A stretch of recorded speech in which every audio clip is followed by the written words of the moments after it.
But I'm just a little bit confused. So, like, do you think that women should be allowed to vote? Do I think that the sky is blue? Of course I do. Right, I'm in favor of women voting, but it's interesting to me that you immediately say, yes, women should be allowed to vote, but you can't really give me a straight answer on if it's equitable for women to be subject to military conscription the same way that men are. Well, I did tell you, I said that if men want to say that in a society, they are the ones that are the protectors, they're the providers, they're physically stronger. Under feminism, we don't really say that, do we? I wouldn't say that we do, because I think in feminism, people don't like to necessarily buy into evolutionary roles, because I would say that it's limiting. I don't think that evolutionary roles are necessarily the way that we must live in society. I think that's a little bit archaic. But like, in some ways, I think that it is useful to look at it through that lens when we look at the innate strengths of men and women. But the thing is that at this point in society, I wasn't put on this earth to make babies and cook at home or whatever, or be a gatherer per se, and that men are going to be hunters. That's not the way that I was raised, at least. Were you put here to cure cancer? No, I don't think I was she born has a with... point that then once we get to this point where women have our rights, we're educated, we're, we've gained this equal... So if women weren't put here to be what? Just say what you said again. To be baby makers and gatherers. Right, and men weren't put here to be disposable parts of the military industrial complex and just be put define through, it in the same way, hold please. on. Don't say that. No, like I'm to be just put through the meat grinder of war. Well, if you were to parallel the logic you're saying, and you're saying women are baby makers and gatherers, men would be providers and hunters. And protectors. And part of that entailment... I mean, hang on. But how can you say that they're not? Men provide the food. Overwhelmingly, they provide basically all of it, in fact. Women provide almost none of it. Men provide all the infrastructure. How are they not providing and gathering? Seems like that's exactly what they're doing. What do you mean, I don't know if money-wise? that's in every household. I don't know if that's true. Now that feminism has, Well, you can buy the food, but it's made by men.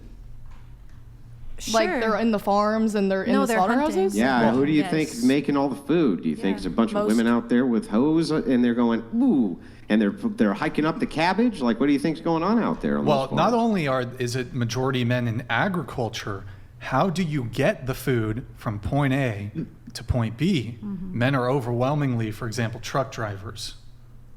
I don't think that anyone was. But let me double down a bit on this. And then how do trucks run? Well, they run on oil.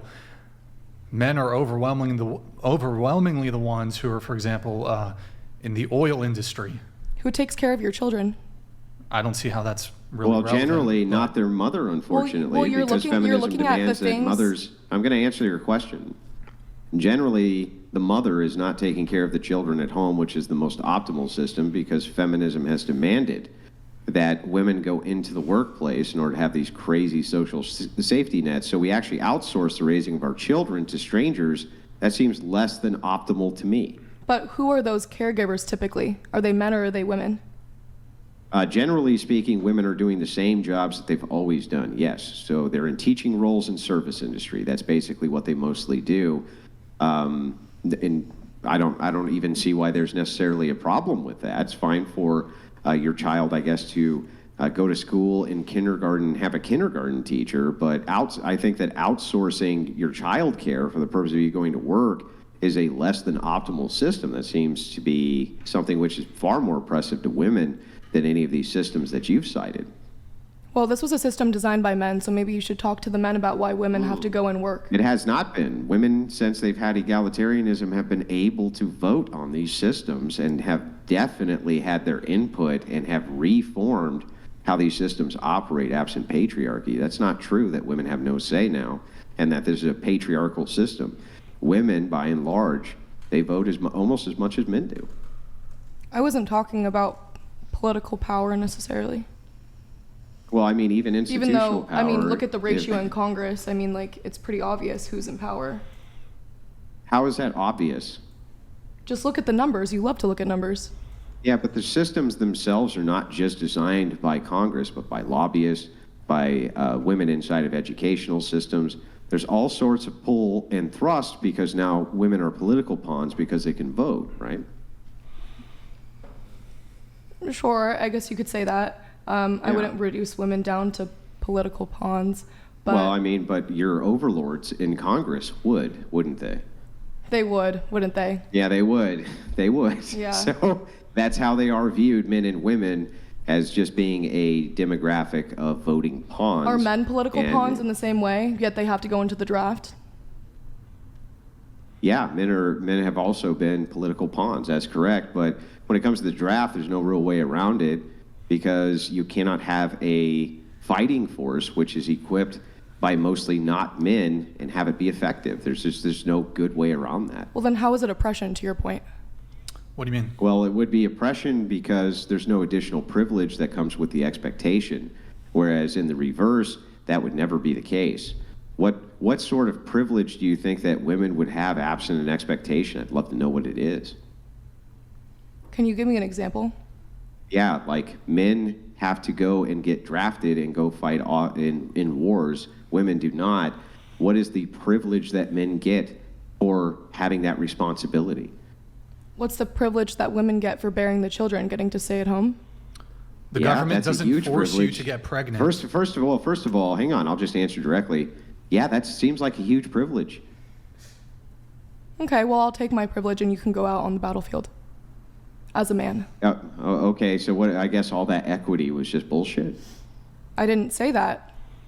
Well, then I thought that's what we wanted was equity. Does it sound like we have that tall box so that we have that equity that you're talking about so we can both see over the same fence? Look, I'm not saying that the draft would be probably one of the more contentious points that you could bring up when you talk about gender roles.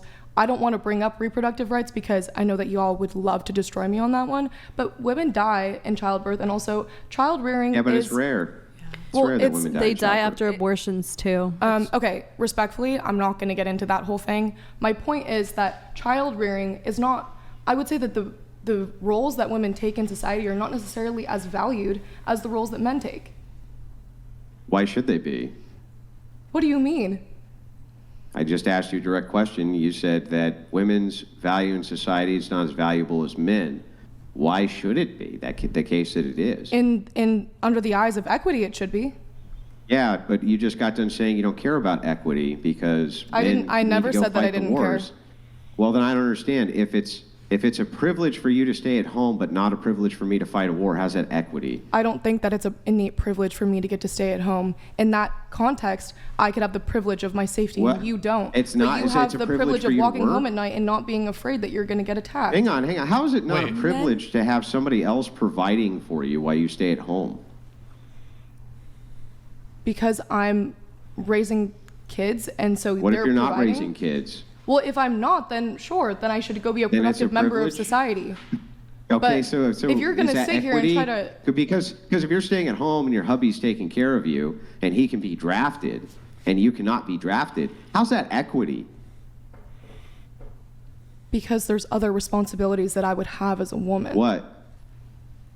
Well, under this societal structure, if you're saying that that's the expectation, I'm not saying that women should have to go and be child bearers if they don't want to, but if you're going to look at the patriarchy and you're going to analyze gender roles to try to justify the draft or whatever it is, then... Yeah, but how is it not a privilege, again, back to the question, how is it not a privilege for you to be able to stay at home and raise no children at all, and he is still subject to the draft and you are not? How are you not privileged, and how is that not how is that equitable in any way? Well, women can still go to war, they're just not obligated to. And yeah, so I that think, wouldn't be equity, would it? Well, let me finish. You're right. Under this argument, that would be the case. But I just, I don't know. You're right. I have a hard time with this one because you are subjecting men and not women. But the thing is that who created the draft? I'm pretty sure that it was men. Why were they not subjecting women to the draft earlier? But why were they not subjecting women to the draft earlier then? Because women took over in the workforce. Because women are ineffective soldiers.